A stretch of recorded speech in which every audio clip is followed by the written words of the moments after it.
Lear is a racist, a hypocrite, a thief, and a liar. Now, the LA Times wouldn't print that. There's probably not anyone in the country who's not familiar with Red Foxx after only two, God, is it the Third World War and I don't know? We were being interviewed somewhere with some newspaper people, and you said you had 13 weeks, and I said, my goodness, no, you had 16 weeks, I had 13 weeks, and I've been off 5 years. To drink a toast to human beings around the world, and what makes them laugh?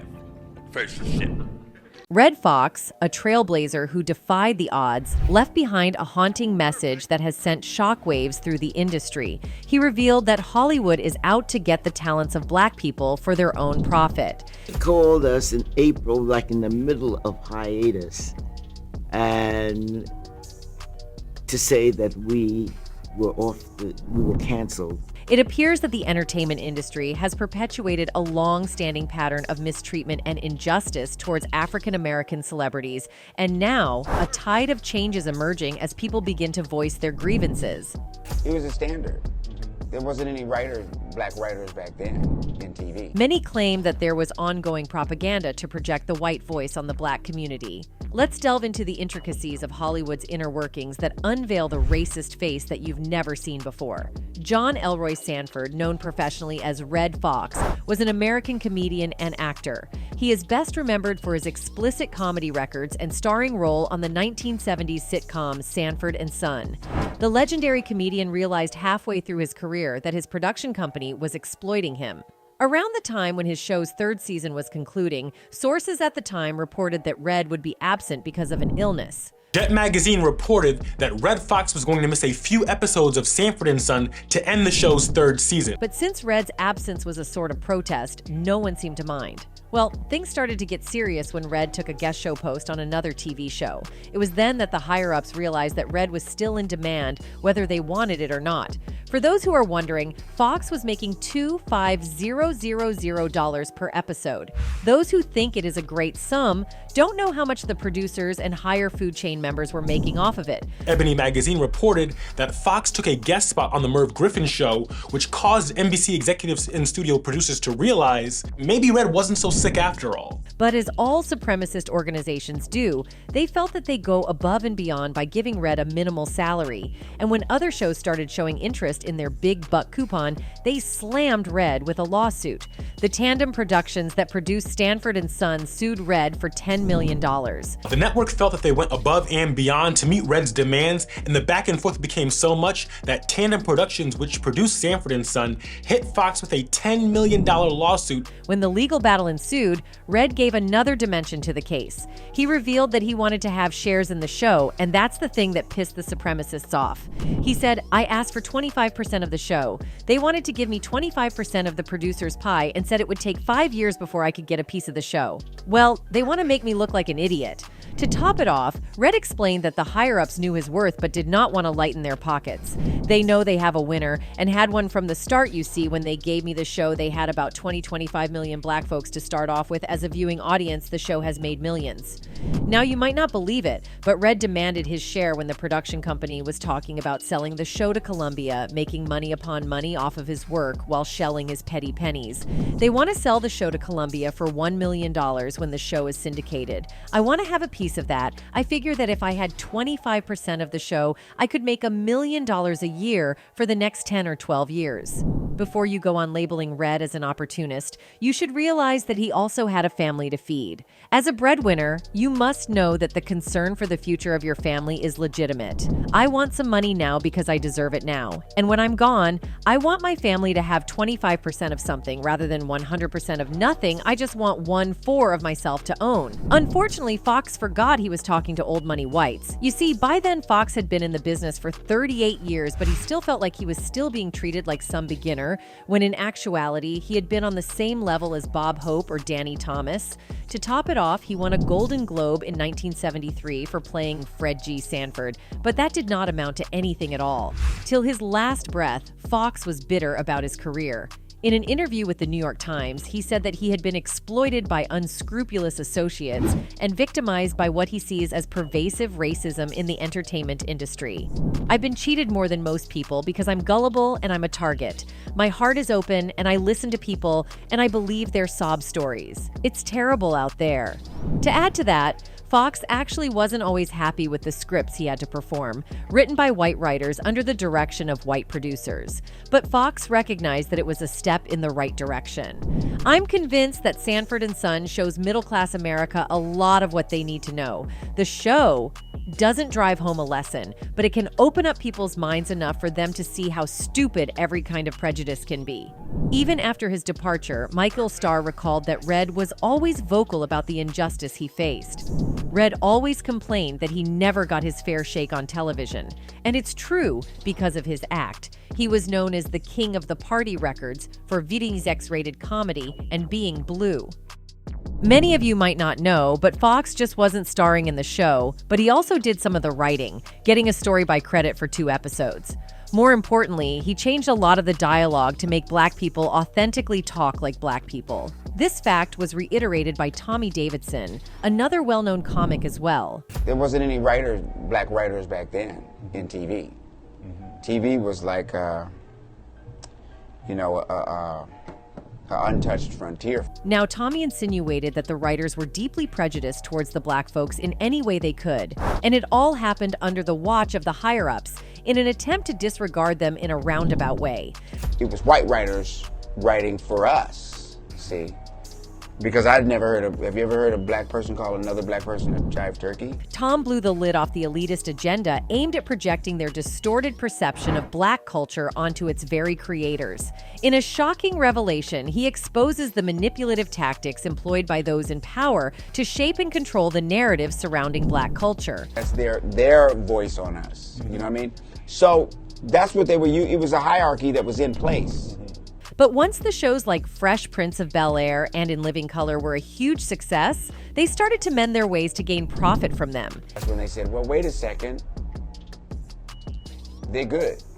Not only are they good, they're funny. Not only are they funny, they're smart. Even after the realization of their talent, the higher-ups took it upon themselves to polarize the television with unfunny materials just to fill in the space so that Black people wouldn't get a chance. When you're the gatekeeper, you get to decide what goes on there.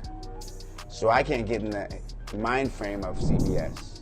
Most of you might not realize how right Tommy is.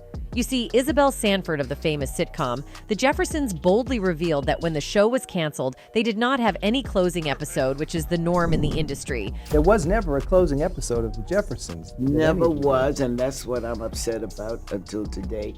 And I have said that publicly several times. Later on, she explained her distress by saying, I thought we could have at least had like an hour closing show. You see, the other sitcoms had a closing show. Mary Tyler Moore, MASH, and the others that were playing along with us at the same time. In a devastating twist, she revealed that one day they received a call, abruptly informing them that their presence on air was no longer needed. They called us in April, like in the middle of hiatus, and to say that we were canceled. Sanford revealed that there was no confirmation of anything, so she thought the hiatus would continue. Later on, she learned of the show's end, not from Norman Lear or anyone in charge of the series. She found out from someone wholly unconnected to the sitcom. I didn't realize the show was canceled. My cousin in New York is the one that called me and said, I understand The Jeffersons has been canceled. I said, who said so? I hadn't heard. She said, it's in the tabloids. That's how I found out. They could at least have called us about it. The neglect by CBS to properly bid the Jeffersons farewell was still an open sore for Sanford all these years later. She said, they all had a closure. I thought we should at least have that respect. We had been running as long as they had. Many of you might not know that the Jeffersons was actually a spin-off from All in the Family. In the beginning, when Isabel realized it, she didn't want to be a part of it. I didn't want to do the spin-off because All in the Family was a success.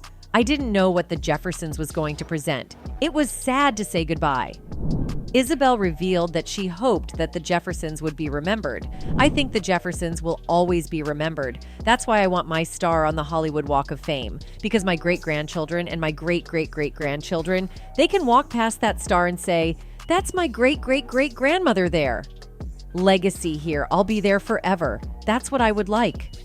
Despite loving the show, she did not want a reunion of the show's cast. I figured no point in having the reunion if I didn't like it. Ironically, for her role as Louise, Sanford became the first Black woman to win the Emmy for Outstanding Lead Actress in a Comedy Series. She was just the second Black American actress overall to earn a Primetime Emmy Award. Fans all over the world stand beside Isabel's decision. What happened to John Amos on Good Times was disgusting. He wanted to make the show better and more realistic, and he was fired for it over a phone call. Isabel Sanford found out the Jeffersons was canceled from a friend. They were not treated respectfully, and it is shameful. Another added that Hollywood actively tries to suppress Black people from achieving equal rights. There was a silent movie producer by the name of Ricard Norman that created positive lead roles for African Americans, but Hollywood came along and crushed that narrative. I hope someone will make a documentary about him. While Isabel experienced the bittersweet satisfaction of seeing her hard work and dedication come to fruition, others were not as fortunate. John Amos is best known for playing no-nonsense father James Evans Sr. on the classic 1970s sitcom Good Times. While he was eventually let go, he went on to bounce back with memorable roles in the original Roots miniseries, and later Coming to America. In a new interview with Sway in the Morning, the actor shares exactly why he was fired from his hit television show, saying his desire to make Good Times more authentic rubbed producers the wrong way.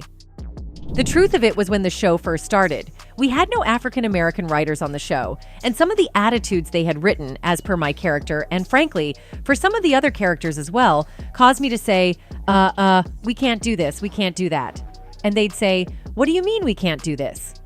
Amos continued further. They'd go on about their credits and the rest of that, and I'd look at each and every one of them and say, "Well, how long have you been Black? That just doesn't happen in the community. We don't think that way. We don't act that way. We don't let our children do that." In his interview with the Archive of American Television, Amos shed light on exactly why he left Good Times. My early departure from the show, I felt that with two younger children, one of whom aspired to become a Supreme Court justice, that would be Ralph Carter, Michael Evans, and the other, Bernadette Stannis, Thelma Evans, who aspired to become a surgeon, Amos stated. The differences I had with the producers of the show, I felt that there was too much emphasis being put on JJ and his chicken hat saying dynamite every third page, when just as much emphasis and mileage could have been gotten out of my other two children and the concomitant jokes and humor that could have come out of that. He later revealed that he was let go for being disruptive to the show. I left because I was told that my services were no longer needed because I had become a disruptive element. In other words, I didn't have the diplomacy that I think I've cultivated over the last 10 or 15 years, Amos confessed. Being born in Newark, raised in East Orange, I had a way of voicing my differences against the script that weren't acceptable to the creative staff.